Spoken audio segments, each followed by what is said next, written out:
e amigo. Viva conexões reais.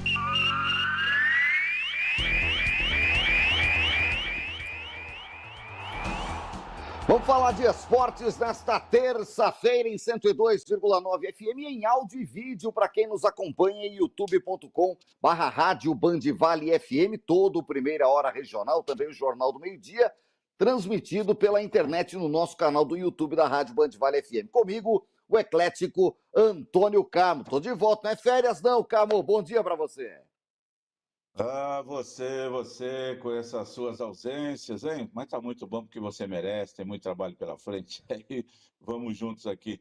Bom dia aí para você, Cláudio Nicolini. Bom dia a todos que estão conosco, nos acompanhando aqui no Bate-Papo Esportivo.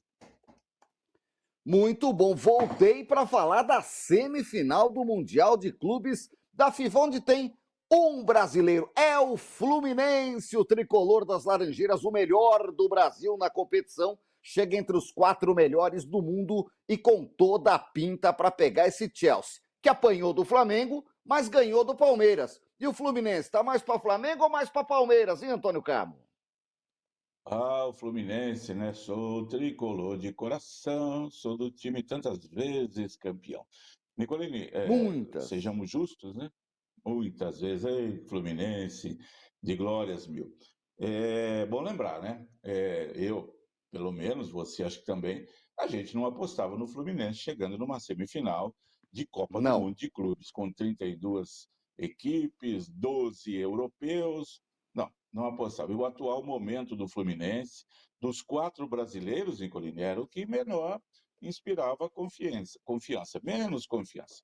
Ninguém, eu tenho certeza, até talvez o mais fanático torcedor do Tricolor imaginava uma boa campanha, mas chegar numa semifinal e com chances verdadeiras de ir para a final, é difícil imaginar um mês atrás. Mas o Fluminense fez por merecer, ele não está aí nesta semifinal por acaso. Enquanto Palmeiras, Flamengo e Botafogo já voltaram para casa, fica o gostinho, aquele saborzinho de inveja. Ai, que inveja, né? O Fluminense passou, o Fluminense está aí, nós não. Nós estamos voltando para casa. E sem falar nos outros times que sequer foram para lá e estão aí olhando o jogo hoje. Então, o Fluminense fez por merecer. O Renato Gaúcho hoje está sendo saudado como o novo Vicente Feola, Imoré Moreira, Zagallo, Filipão, Parreira, né? Parece que o homem também é o rei dos técnicos, e não é assim também. Técnico tem a sua boa fase, Renato viveu maus momentos nos últimos 2 anos, mas se reencontrou agora no Fluminense, e parte dele é a decisão, né, de montar esse time do jeito que joga, com qualidade e superando jogos importantes. Então você pega aí o Fluminense com 5 jogos realizados na primeira fase, uma estreia muito boa contra o Borussia Dortmund, 0-0. Jogou bem e chamou a atenção do futebol mundial, porque encarou um europeu de igual para igual, com chances de vencer. Depois ganhou do Ulsan por 4-2, um jogo muito estranho, sem jogar bem. Empatou meio ali atravessado com o time da África do Sul, lá, o Mamelodi, poderia ter sido eliminado ali. Mas quando realmente falou, bom, agora separem as crianças dos adultos, o Fluminense mostrou a competência. Ganhou da Inter de Milão e ganhou do Al Hilal, que tinha eliminado o City, que tinha sido a grande zebra, a grande surpresa da competição. E ganhou esses 2 jogos com mérito, jogando bem, com alterações táticas, com jogadas variadas, com o time se impondo. O dinossauro time do Fluminense conseguiu conseguiu os resultados que foram realmente importantes e merecidos. Então, chegou a essa situação quietinho, mostrando competência, e pega o Chelsea hoje, né? Que ganhou do Palmeiras porque pegou um time muito medroso, que foi o Palmeiras. O Palmeiras devia ter se inspirado no Flamengo, que tinha vencido o Chelsea lá atrás, já na segunda rodada, mas já é passado, o Chelsea ganhou. Então, para hoje, Nicolino, bom, não dá para você dizer assim, ó, o Chelsea porque é o europeu aí, o inglês é super favorito. Não, o Fluminense porque vem ganhando de todo mundo é o super favorito. Agora é hora, mais do que nunca, né, de ver quem tem garrafa cheia para vender. Vamos ver o que vai acontecer. É jogo igual, o Fluminense chega, mesmo que saia hoje, Nicolino, se sair jogando decentemente, né? Ao contrário, por exemplo, do Palmeiras, que saiu de maneira indecente contra o Chelsea na sexta-feira, o torcedor vai ficar feliz, porque, a gente foi para a Copa do Mundo sabendo que ele não ia brigar pelo título.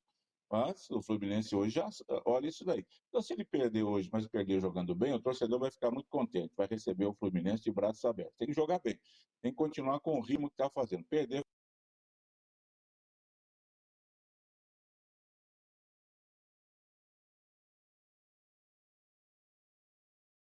faz mais. A gente teve um problema técnico aqui, a gente já está resolvendo. Daqui a pouco o bate-papo esportivo com o Cláudio Nicolini e o Antônio Carmo vai voltar. A gente quer saber mais sobre o esporte. E enquanto isso, Stephanie, já tá tudo certo? Já? Não? Então a gente vai seguir aqui com o jornal, agora 8 horas e 23 minutos.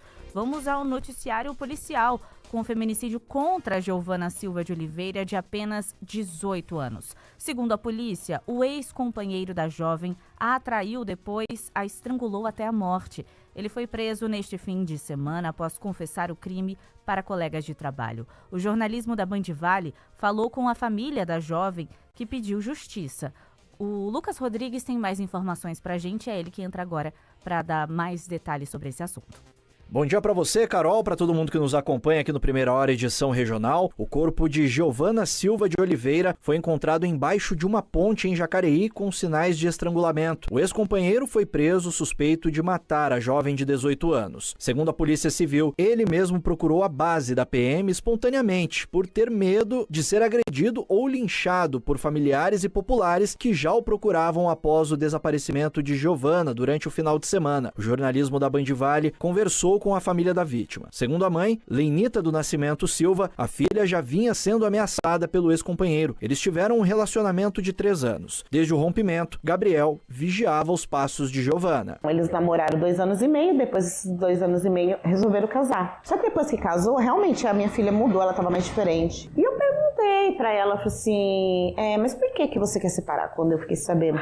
Ela falou assim, mãe, não dá, mãe, ele é muito estourado, ele me liga muito, ele me manda muita mensagem, ele me cobra muito. Só que ele estava atrás dela. Ele chegou a ligar no trabalho dela, que agora a gente sabe que foi ele, querendo informações sobre ela, que horário que ela entrava no trabalho, que horário que ela saía, qual eram os dias dela de folga. Câmeras de segurança de estabelecimentos comerciais registraram as últimas imagens de Giovana com vida. Gabriel também aparece ao lado dela. Foi às margens do Rio Paraíba, na região central de Jacareí, que o crime aconteceu. Gabriel confessou à polícia que usou uma técnica de estrangulamento, o mata-leão, e ocultou o corpo da Giovana. Segundo a polícia, o suspeito ainda tentou simular um sequestro e retirou algumas roupas da jovem. Pressionado com a situação, confessou o crime na tarde de sábado. Ele segue preso após audiência de custódia e vai responder por feminicídio e ocultação de cadáver. A família agora pede por justiça. Isso tá me acabando, tá me matando, eu nunca mais vou ver minha filha. Eu comprei um vestido lindo pra ela ser enterrada, branco, longo, muito bonito. Não pode, porque ela tava tão machucada que a funerária me ligou pra me levar uma blusa de manga longa e mangas longas, porque ela estava toda roxa. Justiça, que isso não caia no esquecimento e que outras meninas, outras mulheres se alertem sobre isso. As pessoas têm que ter noção que é um crime grave. Não pode normalizar certas brincadeirinhas. Toda brincadeirinha tem uma verdade. A gente não pode normalizar brincadeiras, um empurrãozinho, um tapa no bumbum. Não, gente, isso não é brincadeira, isso é falta de respeito. Lucas Rodrigues, Band Vale, música e informação.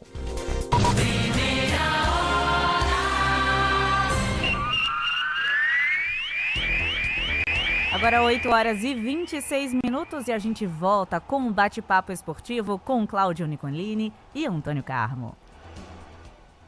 Obrigado, Carol Serra. Estamos de volta depois da rasteira que a internet nos deu. A gente fala pela internet, a forma moderna que não deixa a distância nos separar ou coloca toda a distância. De repente ela para e aí a gente é derrubado. Puxaram o nosso tapete, Antônio Carlos. Mas que o Chelsea não puxa o tapete do Fluminense hoje, hein? Eu acho que esse Fluminense, se ganhar hoje na final, eu não quero nem saber se é PSG ou se é Real. É todo mundo tricolor, pouca água e vamos pra cima, viu, Antônio Carlos?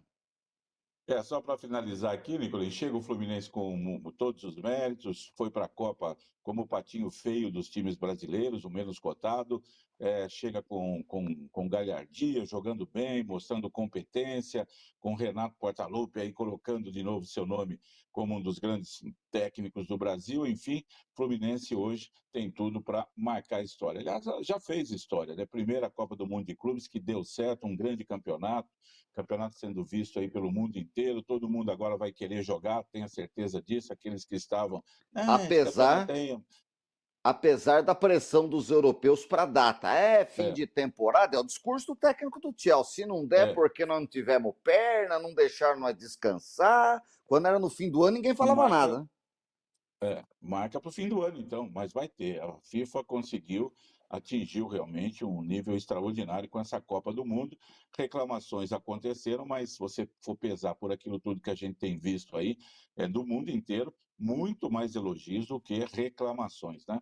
Em relação à data, isso que você colocou é correto, a data aí, porque seria o período de férias agora dos times que foram para lá jogar. Então é o seguinte, não quer, não vamos jogar, tem gente que vai querer jogar. E aí a Copa está muito legal e o Fluminense já faz história ficando entre os 4 primeiros. E que não acho que isso está bom, não. Vá para cima, que tem bola para ganhar do Chelsea hoje. Agora, deixa eu te falar uma coisa. Quem pode ter a redenção nesse 8 de julho, meu querido Antônio Carmo, que há um tempo a gente achava que tinha que ser luto oficial no Brasil, porque hoje faz 11 anos do 7-1, É, onde o Thiago sim. Silva, o maior e melhor jogador do Fluminense, líder do time, comanda o time em campo, estava lá, chorou, fez papelão, e 11 anos depois ele pode classificar o Fluminense para a final do Mundial de Clubes. Seria a grande redenção para esse jogador que disputou por tantos anos jogos com a seleção brasileira. Tem uma história bacana, não ganhou títulos, já não está mais na seleção, mas seria a redenção particular para ele, Antônio Carlos. Ele que foi ídolo no Chelsea, né? Foi campeão da Champions League, campeão lá do Mundial, daquele Intercontinental assim chamado, contra o Palmeiras, jogou no PSG, enfim, tem uma bela história. Ele, na verdade, não estava no dia 8 de julho, né? Quando ele estava suspenso, ele foi substituído pelo Dante naquele jogo. Ele tinha levado o segundo cartão contra a Colômbia, quando o Brasil venceu por 2-1, Neymar se machucou e ele Bem tomou o lembrado. cartão. Aí que a zaga foi formada pelo Dante e pelo maluco do Davi Luiz, que vendeu a zaga ali, querendo jogar de centroavante, porque queria mostrar que era melhor. Bom, essa é a história do 7-1, que a gente ainda relembra, né?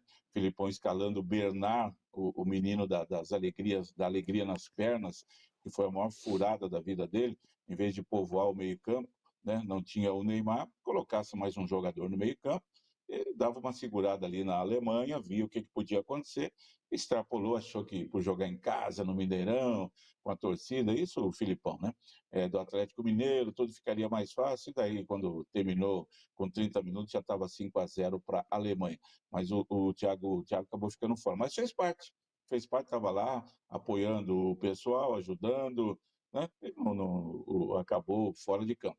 Mas é lógico que para ele é muito importante, né? Já está chegando no fim da carreira, voltou para o Fluminense para encerrar a carreira, né? Depois de ter ido conquistar aí grandes coisas no futebol europeu. Ele deixou também o Fluminense depois de não ter ganho a Libertadores em 2008, naquele título da LDU. O Fluminense tinha eliminado o São Paulo e depois decidiu o título com a LDU e perdeu. Saiu e agora está de volta aí com esse veteraníssimo time do Fluminense, mas que vai dando conta do recado. Vamos ver hoje. Tem que tomar cuidado, lógico, mas tem bola aí sim para ganhar do Chelsea e se não ganhar, voltar de cabeça erguida. Por fim, Paris Saint-Germain e Real Madrid é a final que os europeus sonhavam? É a final antecipada para eles, Antônio Carlos? Para mim, se eu tivesse que apostar lá no começo, Nicolino, vamos lá, eu botava PSG e City. Era a final que, para mim, aconteceria. Lá no começo, vamos fazer aquele bolão, aquelas apostas que você faz, depois você vai mudando, sai um, sai outro. O City ficou pelo meio do caminho. O PSG não. É que o PSG está jogando com muita inteligência, a derrota para o Botafogo não atrapalhou em nada a vida do time, que poupou muitos Foi jogadores naquele lição. dia e serviu de lição para o PSG. E depois ganhou, e olha, e a vitória dele de sábado contra o Bayern, Nicolini, foi extraordinário. Fez 1-0 e depois teve 2 jogadores expulsos. E com 9 contra 11 foi lá e fez o segundo gol.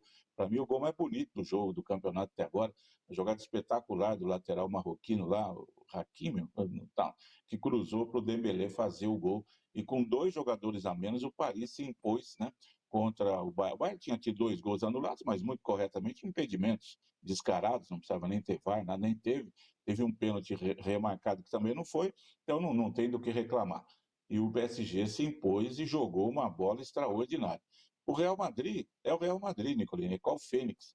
Parecia que estava meio por baixo esse ano aí, foi eliminado da Champions, perdeu a Supercopa da Espanha para o Barcelona, perdeu o Campeonato Espanhol, não ganhou nada.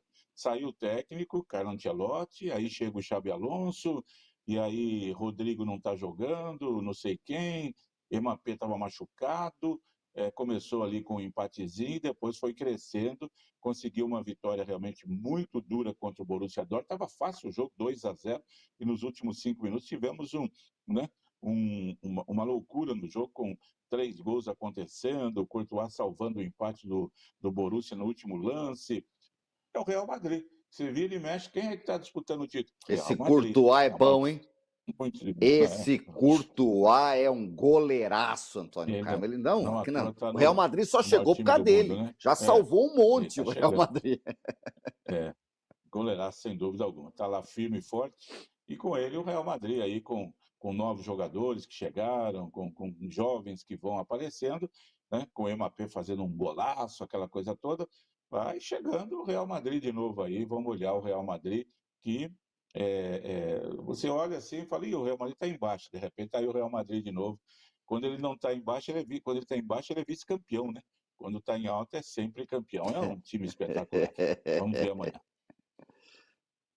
Que coisa. Deixa eu mandar um abraço aqui, um bom dia para o Baru, lá de Pindamonhangaba, no Alto do Cardoso, sempre acompanhando a gente, como o Chico de Paula, nosso mestre. Galera de Pinda ligada no bate-papo esportivo. Isso é bom demais, meu querido Antônio Carmo. Enquanto isso, por aqui, pelos times, nada de contratação de impacto. Palmeiras já pediu adiamento do jogo contra o Santos, que seria semana que vem. E assim segue lá a pelota, né, Antônio Carmo? Porque quando teve a Copa, a gente falou, a CBF marcou a volta do campeonato no domingo, dia 13. Então ela não acreditou em nenhum brasileiro chegando na decisão, que domingo é decisão. E se o Fluminense chegar na decisão, né? Vai ter jogo domingo à tarde, concorrendo com Fluminense e PSG, Fluminense e Bahia, né? Descabido, né? Então já tem aí o pessoal que está por aí, todo mundo que voltou agora, o Palmeiras deu uma folga para os jogadores, acho justo, pede aí, já que tem rodadas atrasadas, vamos atrasar mais um jogo ou outro, não vai fazer tanta diferença. E mais nada, teve pessoal correndo aí, o Cruzeiro fazendo uma participação num quadrangular lá no Espírito Santo, num torneio para jogar contra times, o Banfield, jogou contra o Banfield da Argentina, um torneiozinho lá para botar o pessoal em andamento. Quando fez jogo de Master contra o Boca, mas nada aí de novidades grandiosas, né, no futebol do Brasil. O que acontece, Nicolini, é assim, os 3 times brasileiros que já voltaram estão meio rachados. O Palmeiras, todo mundo reclamando da postura do time, do Abel Ferreira. O Palmeiras volta mal do Mundial, não fez um bom Mundial, não, volta mal, volta meio que em crise. O Flamengo arrumou uma crise lá com seu diretor, o Boto, que queria contratar um jogador da segunda divisão do futebol irlandês, que estava na Inglaterra, aí arrumou uma confusão, quer vender o Pedro, o pessoal já quer, vai embora esse Boto aí, em vez de fazer isso aí. O Flamengo já perdeu o Gerson, né? A Arrascaeta está meio enroscado lá, não sei o quê, também tá. E o Botafogo, que voltou sem técnico e anunciou. Botafogo seguiu os passos do Santos, né? O Santos contratou o auxiliar do Tite e o Botafogo o auxiliar do Carlo Ancelotti. Contratou o David Ancelotti, o filho do Ancelotti, que nunca foi técnico, para ser o técnico do time.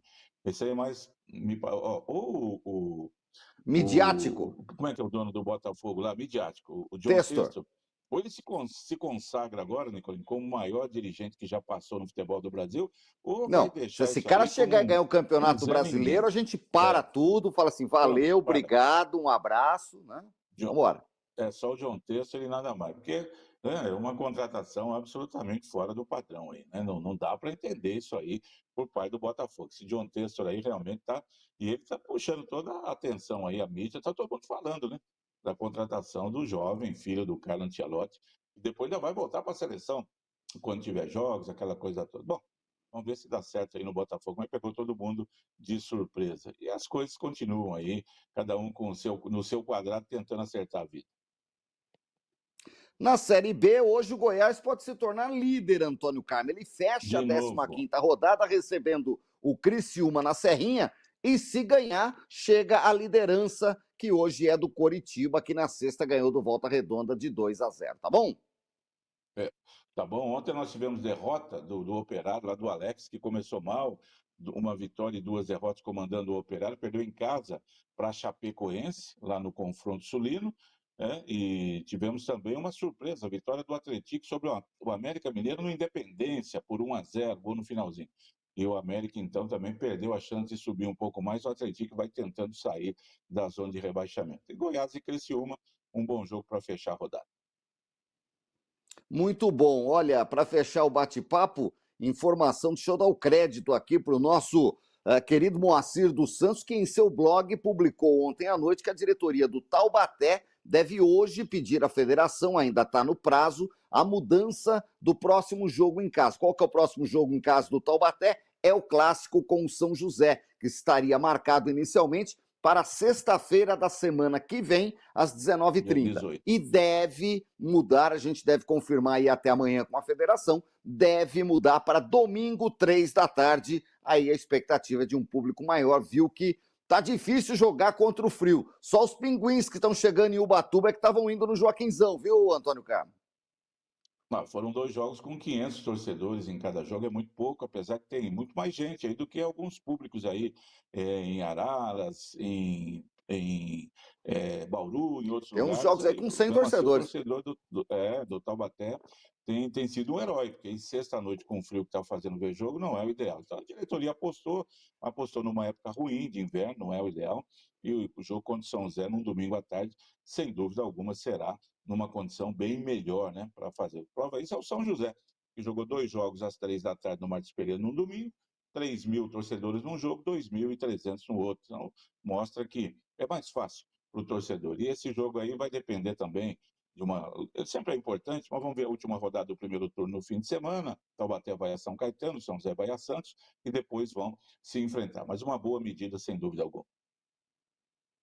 Excelente terça-feira, meu querido Antônio Carmo. Amanhã nós vamos dar aula de história aqui, falar da Revolução Paulista, a Revolução do MMDC de 32. Tá bom, meu querido? Um abraço. Tá bom, só mandando um abraço aqui para o homem que gosta de tênis, o Cláudio Caju, nosso amigo, que ontem estava acompanhando a grande vitória do Djokovic lá em Wimbledon. O Yannick Sinner que estava perdendo de 2-0 do...